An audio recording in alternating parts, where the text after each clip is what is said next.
Trevor the traction engine enjoyed living in the vicarage orchard. Edward came to see him every day, but sometimes Trevor didn't have enough work to do. "I do like to keep busy all the time," he sighed one day. "And I do like company, especially children's company." "Cheer up," smiled Edward. "The Fat Controller has work for you at his new harbour. I'm to take you to meet Thomas today." "Ah!" exclaimed Trevor happily. "A harbour! The seaside! Children! That will be lovely!"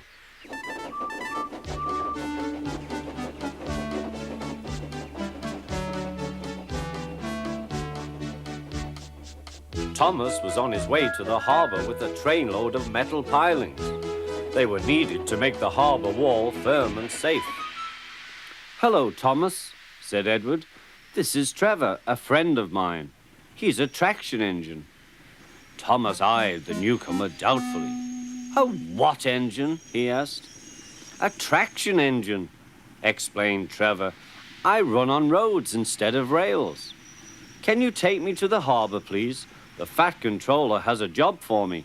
"Yes, of course," replied Thomas, but he was still puzzled. Workmen coupled Trevor's truck to Thomas's train, and soon they were ready to start their journey.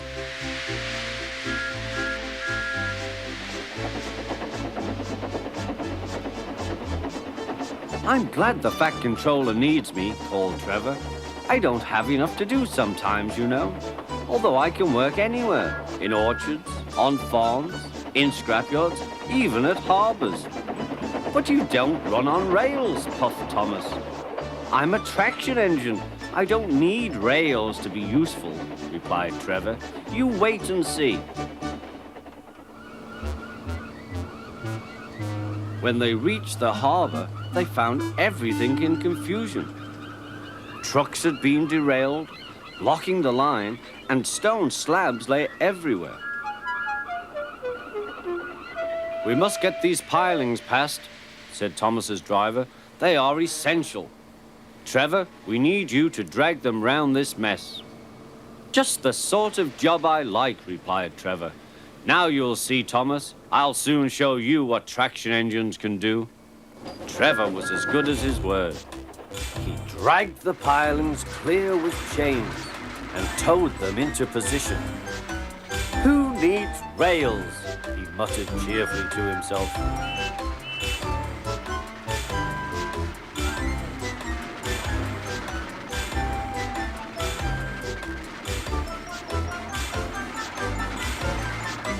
Later, Thomas brought Annie and Clarabelle to visit him.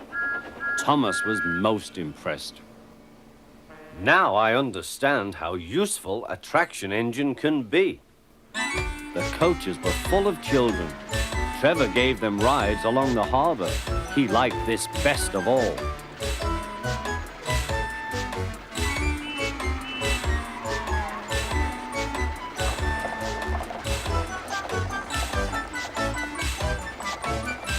"He's very kind," said Annie. "He reminds me of Thomas," added Clarabelle.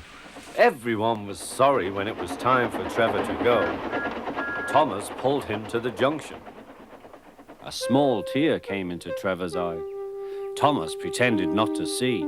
He whistled gaily to make Trevor happy. "I'll come and see you if I can," he promised.